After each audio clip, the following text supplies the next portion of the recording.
Yo, people, welcome back to the YouTube channel. You already know what time it is. All you can eat Chelsea. And I must say, this is the sexiest intro we have on this show, on this channel, period. Like, it's just, I was just nodding my head to it, just realizing, I really missed this. I know it's only been a week, but Bruce, wherever you are in the world, unbelievable.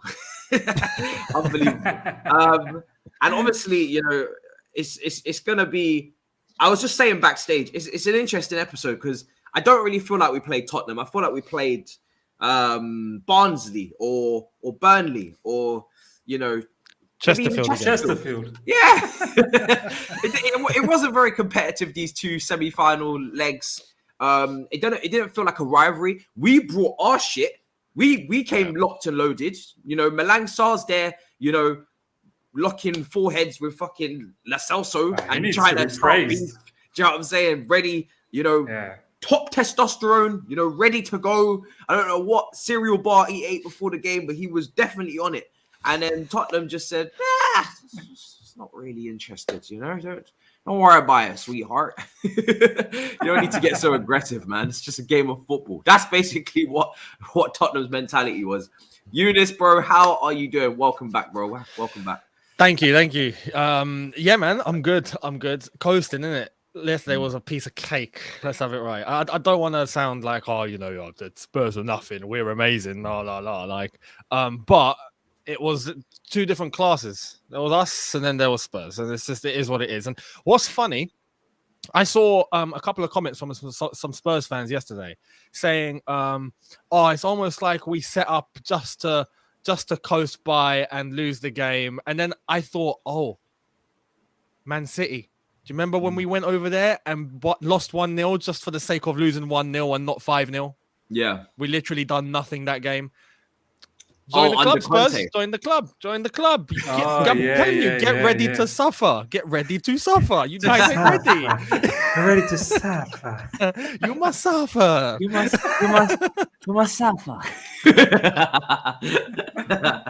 Fucking love it. I could do that all day. I might have to make a TikTok on that.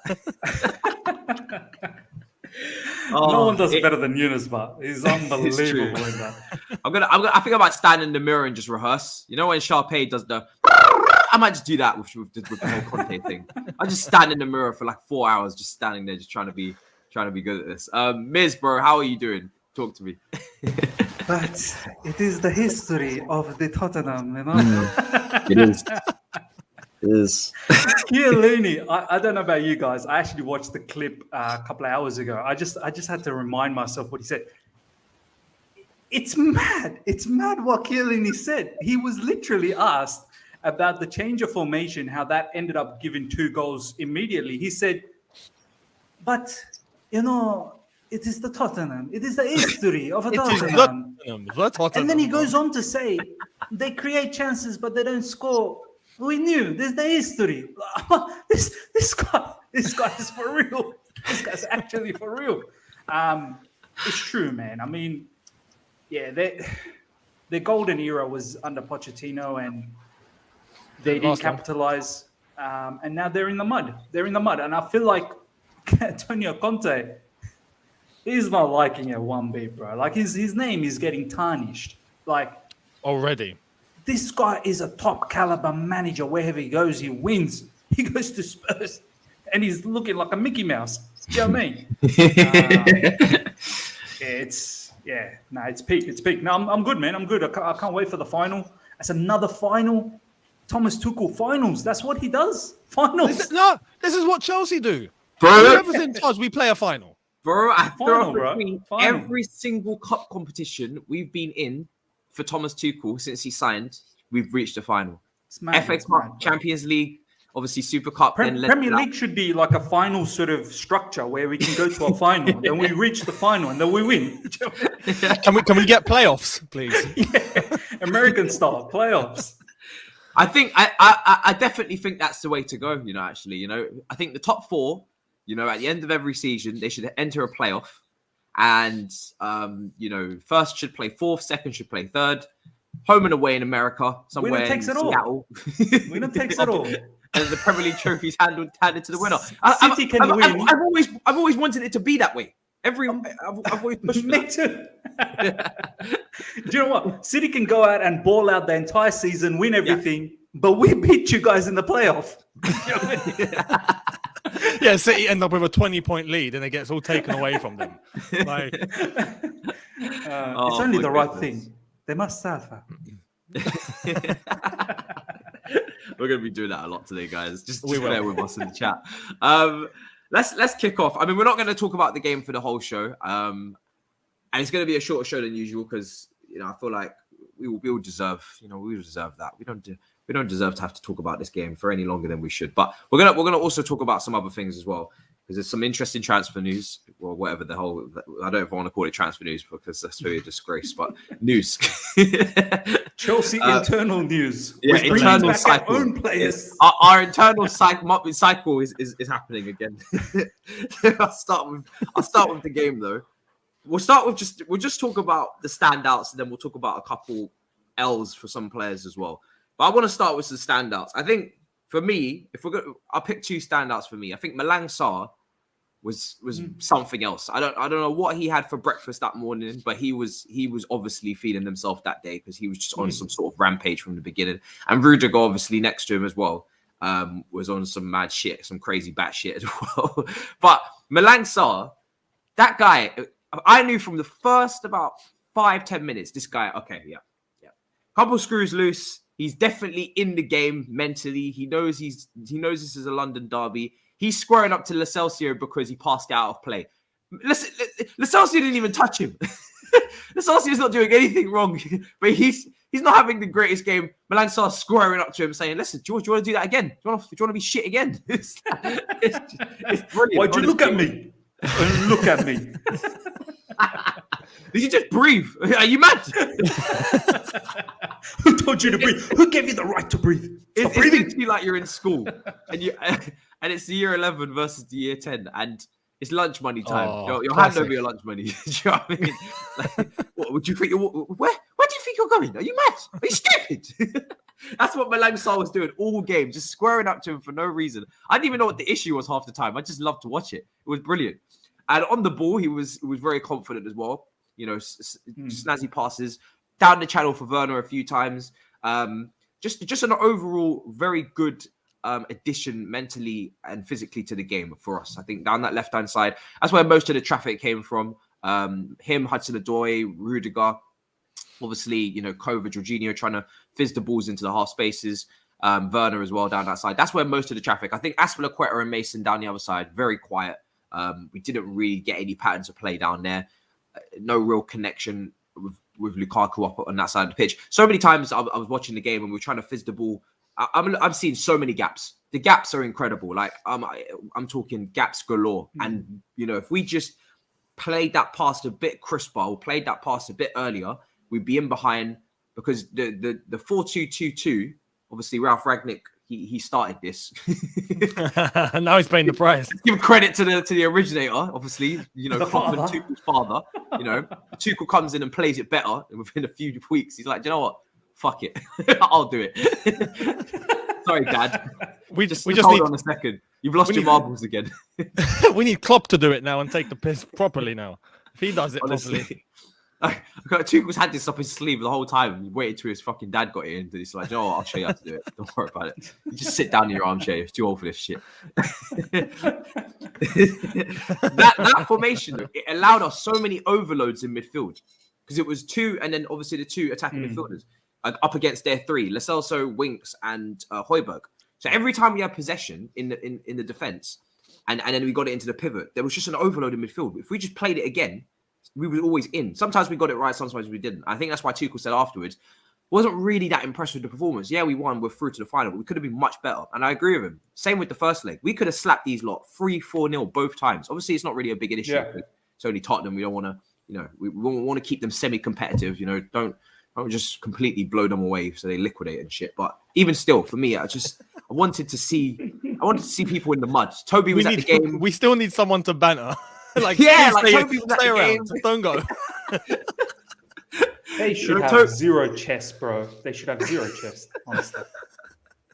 Toby was there. Expressions was there. A little clapping would have been. They attended the funeral. They attended the funeral. as Expression said. Attending the funeral. That's what Expression said. He's like, I'm on my way to the funeral. And I'm like, yes, you are, brother. Yes, you are.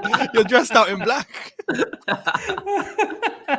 I went on a content creation madness after that. I had videos ready for Instagram, TikTok, everything after the game. Bro, your Instagram video was funny, bro. Oh I ain't my seen God. that. Oh, I could need to not watch. stop laughing. Oh. Wow. Tradition. That It was took about something. 3-4 recordings because I was so excited. I just started losing my script in my head, but we got there in the end. I mean, Younes, what did you make of? Who were your standout performances in that game? You know, with Malang Sarr, yeah, I think Rudiger has like taken him under his wing, just under the theory of I might leave, I might not. I'm not quite sure, but I need to nurture someone in case I do leave. Right? So he's gone, Malang, come here. Let me take you as my apprentice. Let me show you the way, just in case if I have to bounce, right? You take the reins. And that's what he done yesterday.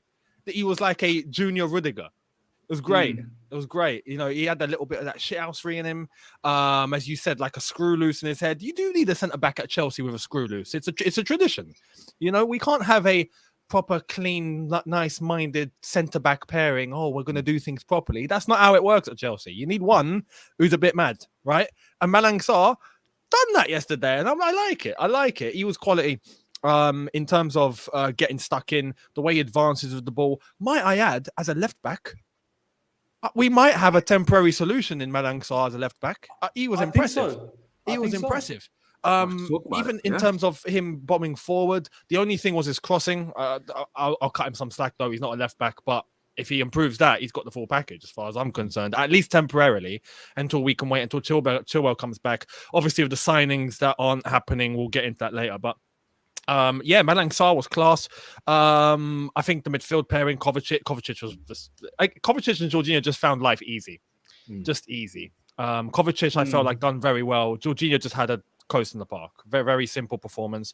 Hudson-Odoi, I thought, was positive.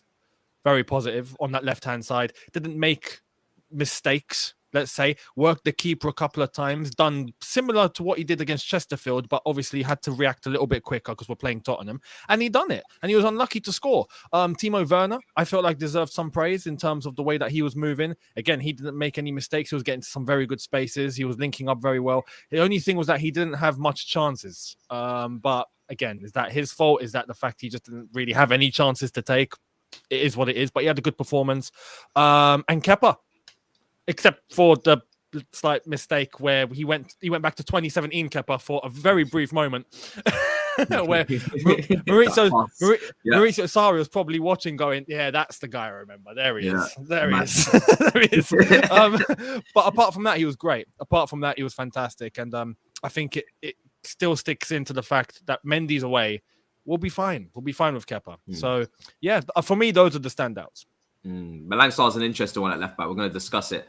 Obviously, that crossed her at one point, nearly hit an innocent family, and that's where I think that went back. That's where I wonder about it. Maybe it's an Azpilicueta under Mourinho thing in the back four, where it's like you just stay stationary kind of thing. Maybe it will be that type of left back. Definitely not a expansive, free flowing modern day attacking fullback. As Coach Cams would say, it wouldn't be one of the Tariq Lamptey breeds. But even still. Miz, your favorite performances from that dull, disappointing derby for Tottenham? Look, Malang Sarr definitely needs his flowers today, and I think the live chat's always been buzzing to hear us talk about Malang Sarr. Well, today, do you remember when we ripped into him? Do I remember? There were some brothers that were absolutely backing him as well, and they were mad. They were not happy with us. So but then, luckily, they all changed their mind after a certain performance a couple months ago. So now nobody wants him. So now we're changing zero again. Now we're changing ours. But to those brothers that stuck true, do you know what I mean? For the Malang Sarr, unit out there, the two legs have been fantastic from Malang Sarr. Defensively, very, very solid. Made some really good interceptions, good tackles, squaring up, as Matisse was talking about with Lo Celso. And Younes, I'm with you as well. Maybe there could be an opportunity here where he could possibly play as a left-sided player. Thomas Tuchel post-match said he has played left side. Like, he knows how to play as an LCB, and he can play as a fullback, as a left back. So he's been playing well, so why not? I mean, I'm not surprised he started ahead of Alonso. Alonso, you'd think, would have started this game. But Sarr goes ahead of him. And also, if you remember, Alonso didn't start against Chesterfield. So he had a break. So it's not like, Alonso needed a break. He had a break. So this is Sarr actually going ahead of Alonso in this particular situation. So something to ponder about, because we don't have much options. It looks like, Lukaku's already gone to Aston Villa. Emerson 50-50. He wants to stay maybe, and I can understand that. And then there is a theory that he could possibly want to come back. And we'll talk about all of this. But Sarr was fantastic for me. Kepa, just to talk about what Younes said, there was a mad incident how he passed. But then again, if you check that footage, it was Jorginho that was saying, give. I don't know. I feel like Jorginho was just bringing a player to, like, I don't know. I don't know if Jorginho really wanted the ball, but he was just, I don't know. I think he clearly wanted the ball and then first time passed it to Aspie, but he didn't anticipate the brother behind him would track him down so quickly. This is the thing about Georgie at times, where he doesn't anticipate that someone could track you down very quick. But then again, Kepa could have made the pass to Rudy, but it is what it is. He passed. However, this man's IQ, check that video. I've tweeted it.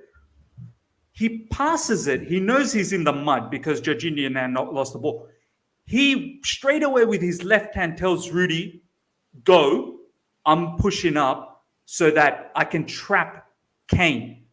And as soon as the pass went from Lucas Moura to Kane, Kepa puts his hand up. The man knew what he was doing to set that trap up for the offside.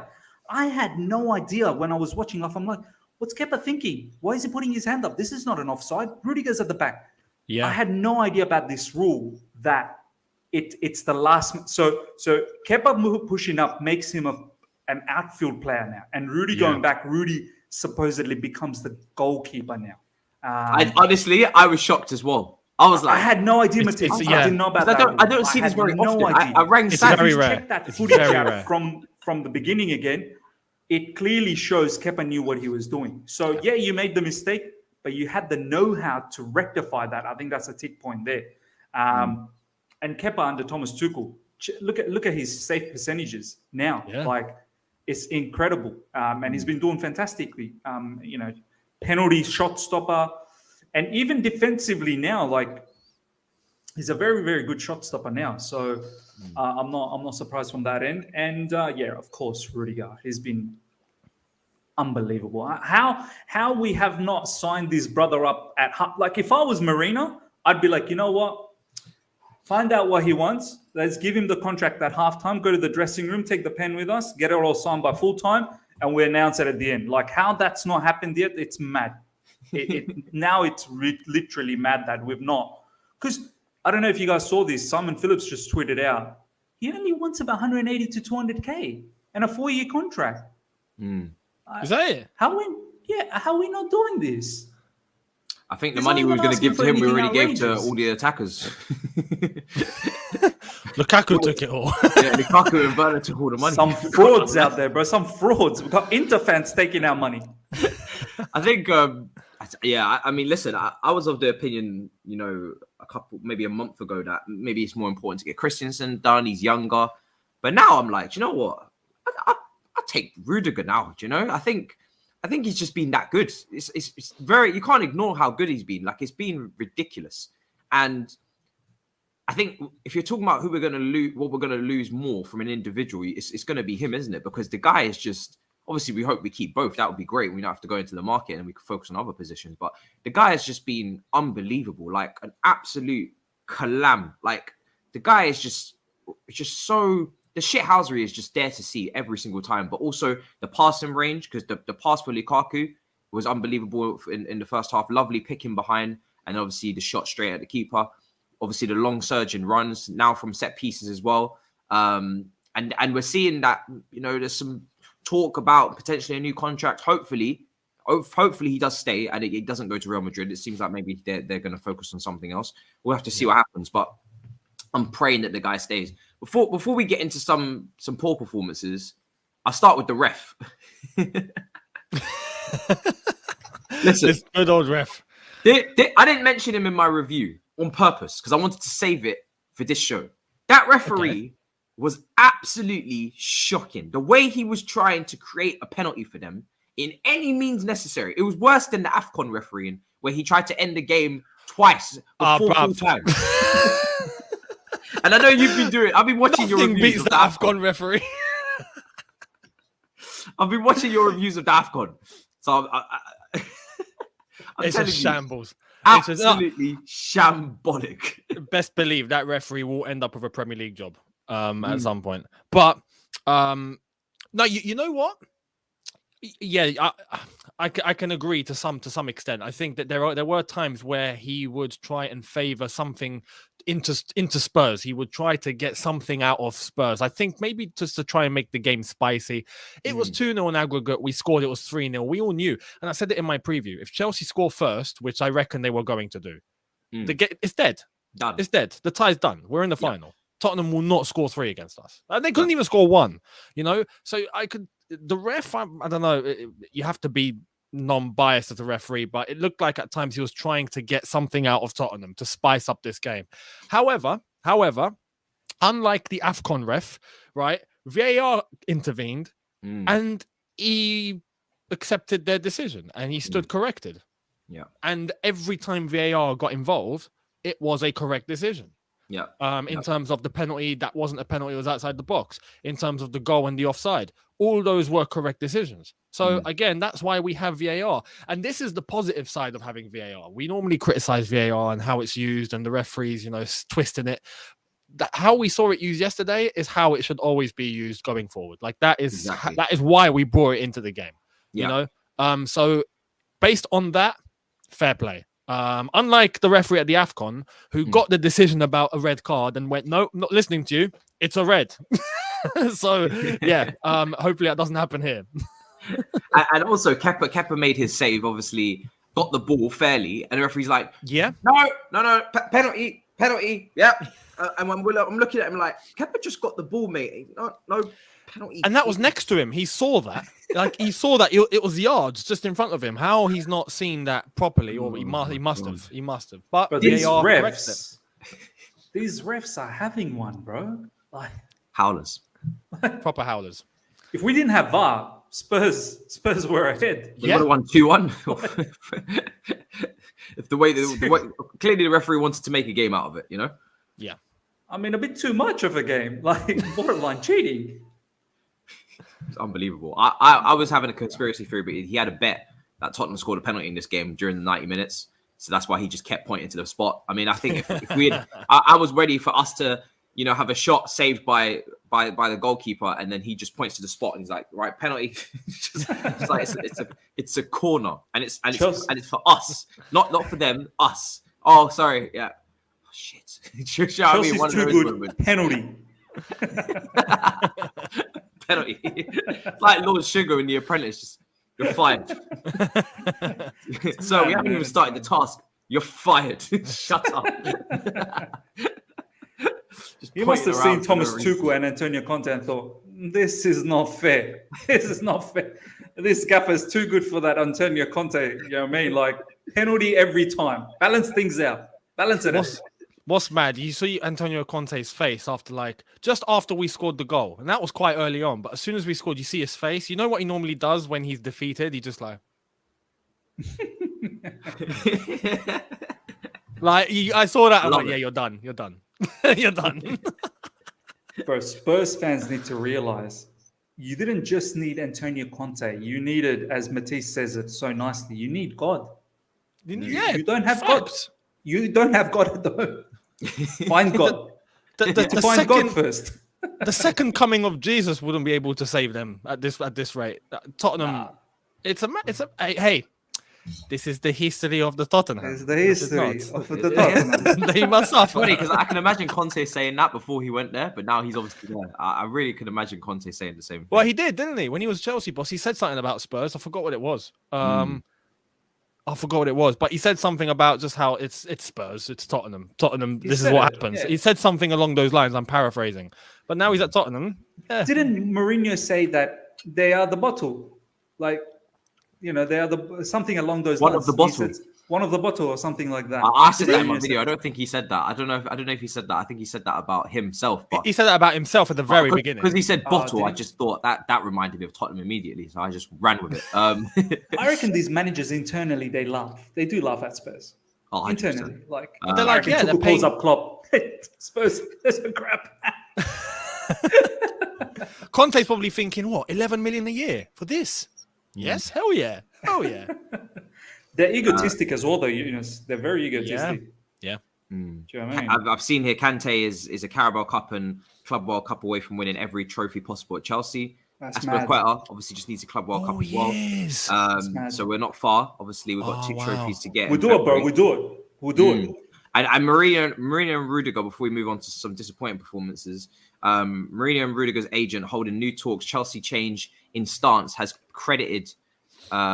credited to Tuchel, who has been campaigning for a resolution. Chelsea are not thought to be close to his 180 to 200k demands yet via Simon Johnson. Christensen is dealing intensively with Dortmund, and a new Chelsea contract is unlikely. But he can go.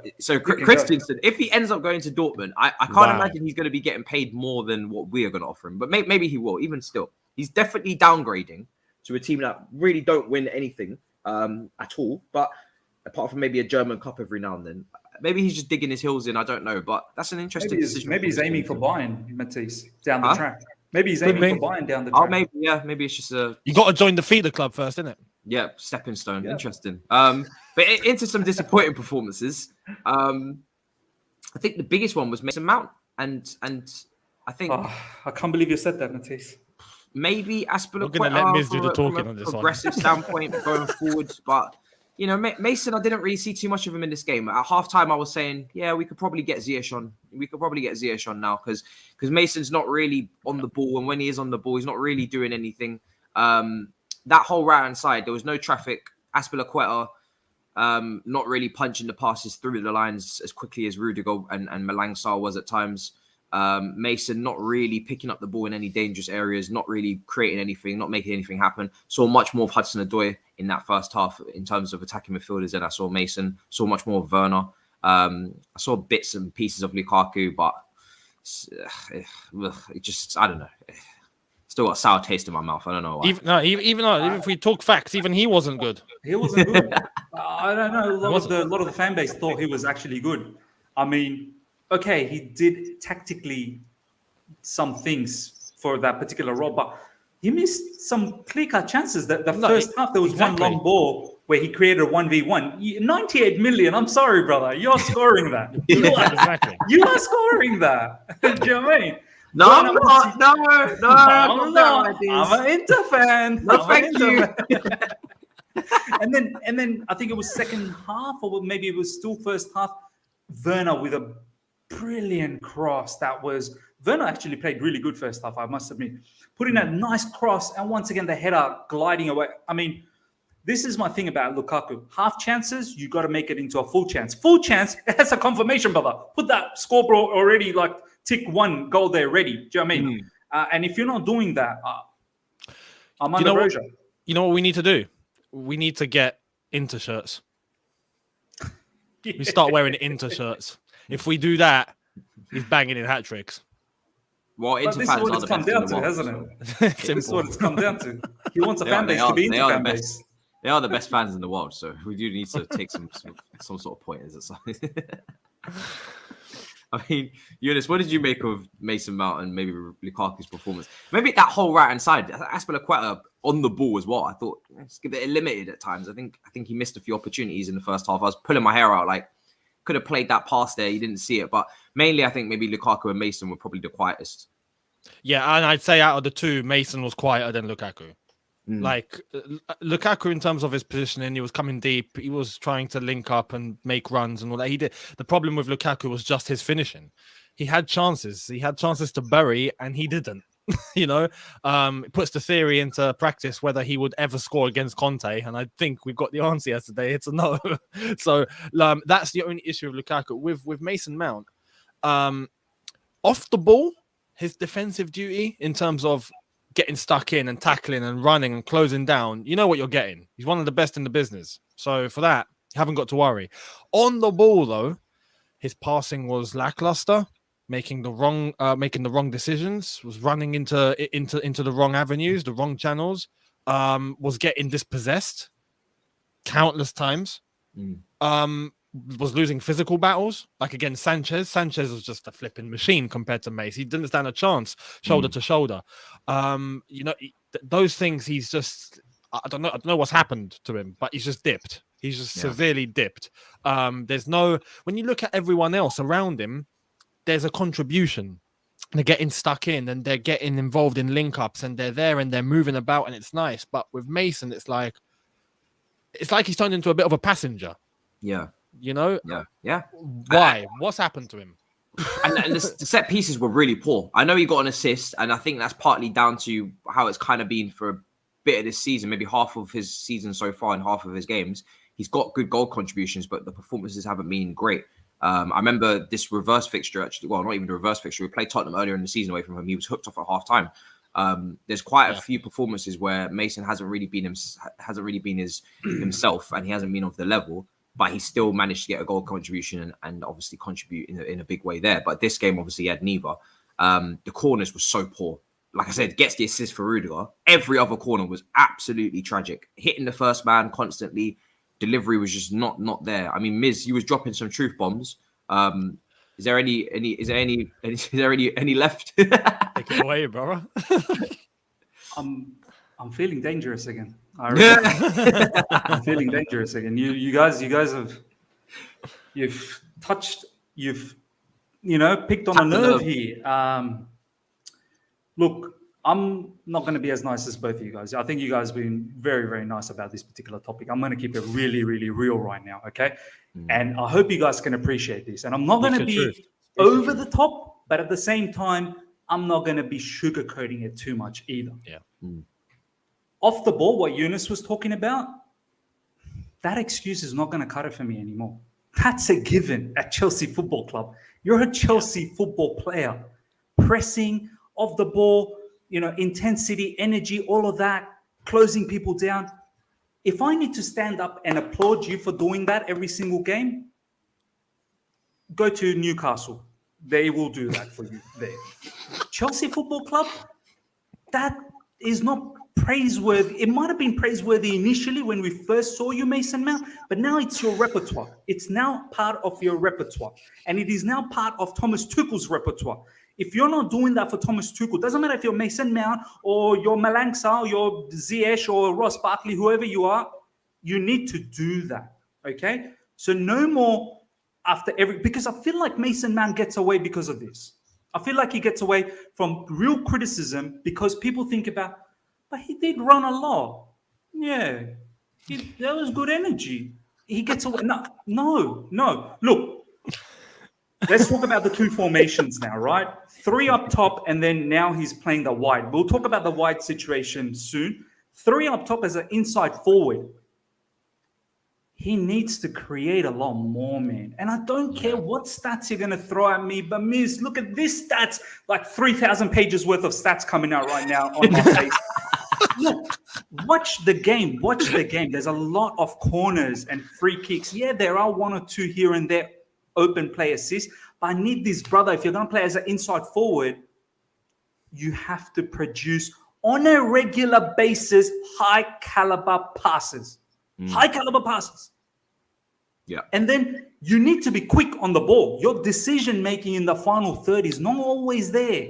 He's gotten slower. I don't know what that as well. People are saying on the ball, in and around the box, he takes longer on the ball now. People are shouting fatigue. He's played half the Champions League games. Exactly. He's played 14 Premier League games out of 21. But he got rested against Chesterfield. He got rested at the start of the season as well. Is he the only player that deals with fatigue? And that too, yeah, because everyone else around him looks good. Do you know what I mean? Like, once again, that's not going to cut it for me. Like, okay, fine, take a break. Or look, that for me, that's not going to cut it either. Fatigue, like you've had breaks, and there are other players as well that have fatigue as well. You to play that particular role, you need to be a lot more clinical in terms of passing, in terms of decision making. What Younes was saying, slower, that has to improve. It's got to be quick, sharp. You need to know where the ball goes next before it even comes to you. Do you know what I mean? And also, you need to pick the right decision. You're passing when you're not meant to pass. You're shooting when you're not meant to shoot. You're doing some crazy stuff. Yes, I appreciate you've scored goals recently. You've scored some bangers as well. But all of this is getting covered by the entire game where you've not really put a much impact on the game. You're getting away with those moments. Matisse once again talks about moments play. You're turning out to be a moments player. We don't need another moments player. We've got plenty of moments. We need to get rid of some moments. I need, longevity. So that's inside forward. Now, as a 4-2-2 out wide, you're not that player, man. You're not that player. You're simply Callum's game as we saw, was much better because that is his game, wide. Yeah. So you got 4, you got the 2 sitting, and then you got the 2 wides and the 2 up front. Mason being that wide player, you need to have pace, which you don't. Let's be honest. You're not a pacey guy. That's the fact. He tried to turn Sanchez a few times, knock it around the corner, couldn't quite get around the other side of him. Tried that a few times. Yep. He doesn't have that pace. He does not have that pace. 2, you don't have that 1v1 dribbling ability either. It's not like you're very good with your feet. So out wide, that's not your position. You're more centrally. That inside forward work because you could be box to box. And overall, this season, I'm talking about this season. I'm not talking about Mason Mount in the previous seasons. Last season, he was player of the season. So I'm not having a go at that. I'm talking about this season. We're so easily criticizing others. As soon as we talk about Mason Mount, we shy away. And I don't want to shy away. The truth is the truth. He needs to develop in many areas. And for Chelsea Football Club, if you're going to play in attacking areas, you've got to be a lot better. You have to be a lot better. And people comparing him with Frank Lampard, oh my God. Let's not even. That needs to immediately end. No, we're not going to. That's disgusting. Nobody should be compared with Frank Lampard. He's our all-time leading goal scorer. I don't even want to hear what the logic was behind assists. That Frank Lampard was creating season by season by season by season. Wash your mouth. The one point you mentioned just a few minutes ago where you were saying about how it's important for someone in that role to know exactly what he's going to do before he even receives the ball. Anticipation. Yeah. That was Lampard in a nutshell. Lampard was a genius at that. He always knew. He'd observe and you'd see him just look everywhere. He'd know everything that's going on. And he gets the ball. He's already know what he's going to do. Yeah. Turns or makes his decision. He's already done. He knows what he's doing. And that is the key of a great midfielder, man. Younes, we need to sit and be honest and say that there is a lot of improvements that he needs to have.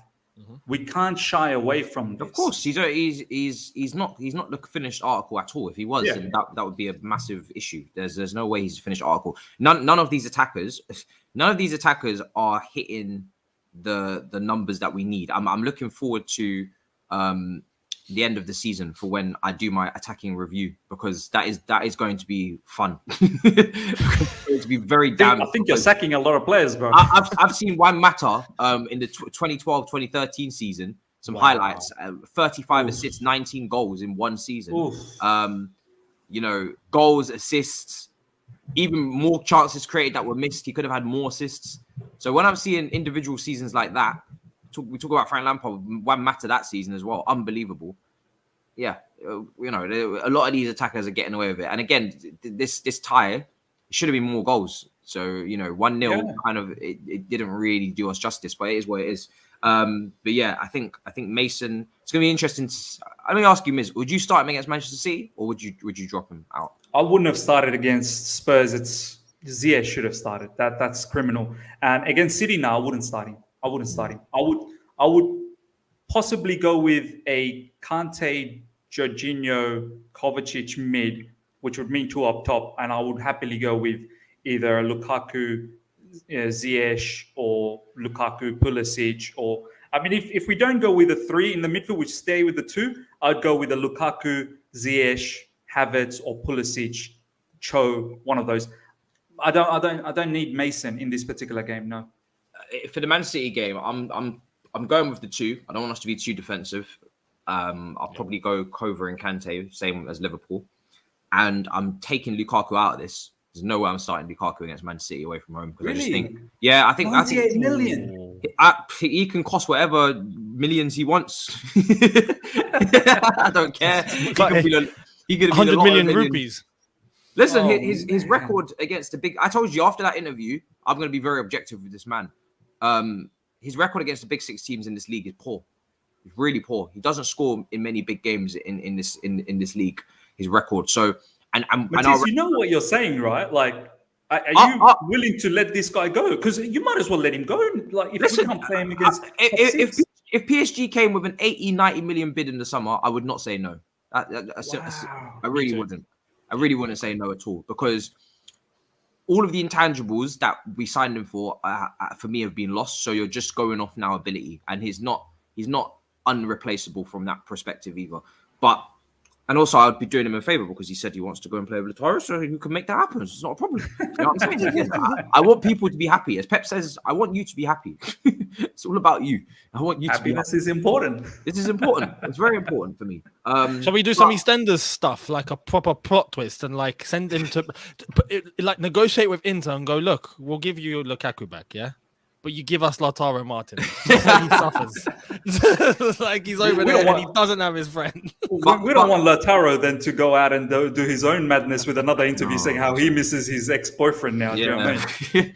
but when it comes down to the game, our record against City last season was 3 for 3 under Tuchel. So I'm going with the similar type thought process. I'm probably going Ziyech, Werner, and Kai. I think those guys could link up well together. I remember talking about Ziyech and Werner's chemistry last season. I remember talking about their chemistry, last season in the cup game and away from home as well at the Etihad when we beat them in the league. And Ziyech was finding Werner for fun with those runs in behind. And Kai, we know Kai is just going to link up the play better. Hudson-Odoi could potentially be in that instead of Werner. Pulisic could be in that instead of Werner. Werner's the weak link in that, where I'm like, yes, he was good the other day against Tottenham, but yeah, I'm cool with someone else coming into that as well. But I'm not playing Lukaku personally. I've got him on the bench without doubt. So that's not even difficult for me. That's easy. Did you guys Ziyech, Pulisic, Havertz? I just feel like Werner, when he gets that 1v1 chance, is I'm happy with Ziyech, Pulisic, Havertz. Yeah, 100%. 100%. From a finishing perspective, I know exactly what you mean from that. It gets a bit fugazi. Even Callum, Callum can't finish, but if we're talking about creating opportunities for others, he could potentially be in there as well. But yeah, I wouldn't play him against City for me personally. But back to Chelsea and recent events before we draw to a close in the coming minutes. Kennedy's back. It's good to see. Yeah. But context. No, he's going out on a loan. Going back out on loan, yeah. I mean, there was some little news from like CFC news page saying that he might stay. Tuchel really likes him from pre-season, and I was like, what? Tuchel really likes what? Is Tuchel's taste buds not working? What's going on here? I need to know who finds out this information about Tuchel really likes him, because I hear that a lot. Tuchel likes him. Tuchel likes him. Seems like Tuchel likes everyone. It's like who's told you? Did he say so personally? Did he let his postman know? Right, at this rate, I'm pretty sure Tuchel probably likes us 3 as well. Do you know what I mean? I hope so. I don't see why he wouldn't. I don't see why he wouldn't. But I mean, look, we know where we are with this wing-back situation. I know we spoke about Malang Sarr briefly at left-back, but that if we're gonna do that, we're severely handicapping Tuchel, and I'm not gonna fall for the Malang Sarr or Lewis Hall option at left-back, because at the end of the day, we have Champions League games coming up. And we need to remember that. We're not going to be playing Tottenham every week with their extremely negative formation or whatever the hell that was against us, with this 5-3-2 and lack of, aggression going forward and whatnot. We are going to be playing Champions League teams.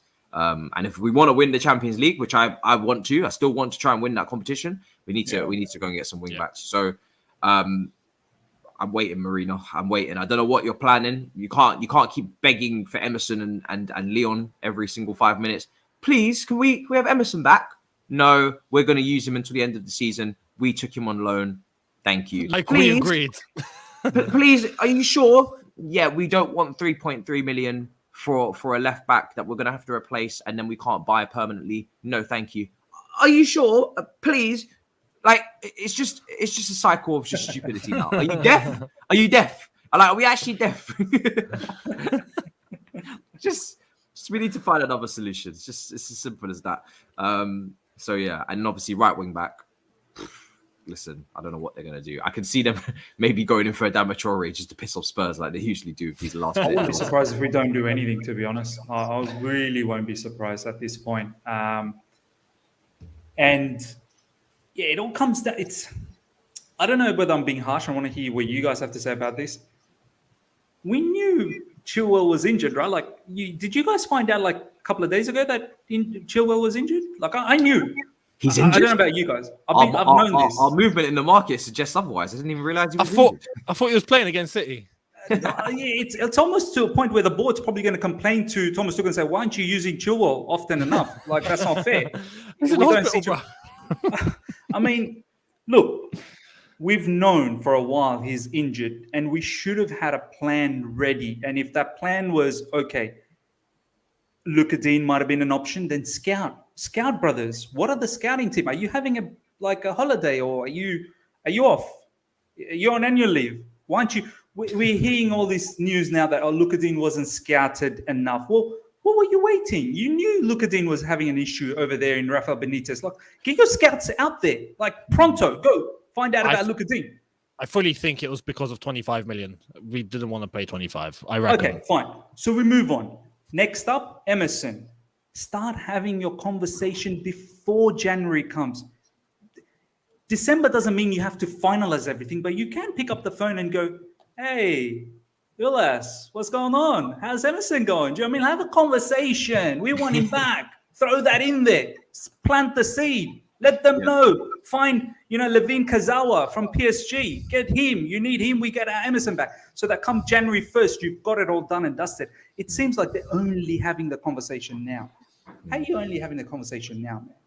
Because now Lyon has to go and find a left back, right? Like they're not going to. I don't think they're going to release him.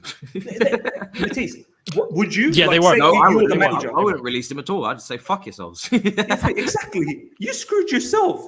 Like, I didn't tell you to put a buy option on it. You put it. You were done with this particular player. So now he's our most important player. We can't let him go. If we let him go, you find us a left back. Why don't you go and find us a left back, Chelsea? This is our 3.3 million budget, and you tell us what you come back with. Exactly. They can take Barkley if they want to play in left back. I think we should just send them a Photoshop pictures of Rafinha, but it's actually Kennedy, and just send them that way. Just send Kennedy in like a post box. Send them Rafinha highlights. Send him Rafinha mask on. Yeah, just send them Rafinha highlights and send them the WWE Kennedy, Mr. Kennedy. Honestly, sometimes we don't think we're offering 3.3 million, and how are they going to buy a left back with that money? Like, it doesn't make any sense. We are getting rejected off our own player. Like, yeah, it's only possible at Chelsea Football Club, ladies and gentlemen, we get rejected off your own player. So there goes that. Then move quick. If it's not Emerson, forget that. Chuck that in the bin. Do you know what I mean? You never none of this. Thomas Tuchel liked Emerson. If you liked him, there wouldn't be a buy option, and he wouldn't be the one going out on a loan. We know that. Come on, cut the crap. All right. Chelsea wanted him gone, and he's gone. Yeah. Let's then move on to the next option. Is it Ian Martin? If it's Ian Martin, then bloody hell, get him back. Get him back quick. At least he's had some experience. I think he was in League One before this at Charlton. Yeah. Now he's in Coventry. He's doing well. At least he's got something. He can do something. And from what I saw under Frank Lampard, that one game, I was very impressed. Another academy player. We shouldn't disrespect these academy players. At the end of the day, Alonso is your main player, and this is someone who's going to come in and fill in. Yeah. Why not? Sadly, but carry on. Yeah, sadly, but it is what it is. And if it's Serginho Dest as the right-sided player who you think can do a bit of job on the left, mate, Barcelona doesn't want Serginho Dest. So go out there, put an offer, get this done. And if you're going to tell me we haven't scouted this particular player, well, then you know what? Which we probably haven't. Just Just carry on, man. Just keep calm and carry on. I might load up Football Manager and see what free agents we have knocking about in the world. Can any of you play left back? No. I used to play in for Lewisham Youth. I used to play a bit of left back, but suddenly my eyesight started deteriorating. I don't think I'd be much use. I think contact lenses. Yeah, I really do think we should be looking at players with 6 months to go on their contract, seeing who's running out of contracts. Maybe look at some of those players, see if there's any left backs. I don't know. We're kind of screwed. But luckily, we're not paid to worry about these things. We're only here to slander. So we're gonna wrap up. Chelsea, get that sorted. Younes, final thoughts. Let them know where to find you, bro. Appreciate it as always. Yeah, no, absolutely, man. It's been good. Obviously, final's a final. In it, happy days, even though it wasn't the best, but happy days. Hopefully we get ourselves a left back or left wing back or a right back and a right wing back and all sorts of backs. hopefully we do that soon. Oh my god. But yeah, apart from that, I'm keeping up to date with obviously what's going on with Chelsea, Man City coming up. The AFCON, I'm doing daily reviews on that, and that's a lot of fun. And yeah, whatever else is popping, I'll give you my thoughts on Younes Talks Football. There you go, guys. Make sure you go and check it out. Obviously, the links will be in the chat and in the description as well. Miz, let them know where to find you, bro. Final thoughts. Yeah, man. Final thoughts. It's good. I feel confident moving into the City game. I mean, we'll see what we can do. That will be the litmus test whether, Thomas Tuchel goes with that 4 at the back, 2-2-2 formation. We'll see what happens. But we're in a better state, I'm hoping. Besides that, I'm getting bombarded. I'm still seeing people giving it to me about Mason Mount. Like this is what I mean. You can't. I will not talk about Mason Mount ever again. I will not talk about him. Looks like the crowd is a bit sensitive about this topic, so don't want to rattle them too much. So if you do want to check that video out, that's live at the moment. I've talked very honestly about Mason Mount. Go check that out, Truth Bomb. And the other side of the coin, you can find me there. Very close to 10,000 now. Literally about 470 subscribers away. So very, very close. And yeah, massive shout out to Younes. He's covering this AFCON. Not many are, and he's doing a really good job. So if you want to get in touch with your AFCON side of things, check that out. And of course, check out Matisse, his madness that he's doing, especially now. He's always good in YouTube, but in Instagram, some of the videos that are dropping are quite mad. So check that out. About to become very active on Instagram and TikTok. Make sure you follow me on there. But help me out as well in Instagram, bro, please. Bro, I don't even know how the app works, bro. I'm just throwing up content that I used to do on Twitter with videos. How does that app work, bro? I don't understand. How do I grow? I need grow like 10 a snail over there. I'm telling you. And TikTok as well. Apparently, I need to grow that. So we're trying to be multifaceted, multifaceted forward in this 2022. So you're going to see us on all platforms, delivering all different types of content. Wherever the manager needs me, I'll be there. I'll play all the roles. Press. Versatility at 100. Whatever you need, whatever system you want, I'm in it. So TikTok, I'm acclimatizing, I'm adapting. Insta, I'm doing it. Twitter, some tweets. Here, videos, Twitch, streams. I'm going fully on Twitch partner very soon. I'm about to join Twitch as a partner very soon. And we're going to be doing all of our streaming from there. Watch alongs will be moving over there in maybe in the coming month. So I'm about to become very multifaceted. So listen, there's no excuses coming from here. So I'll see you, man. Smash up the icons, subscribe. Links are in the description. I'll see you, man, in a bit. Peace.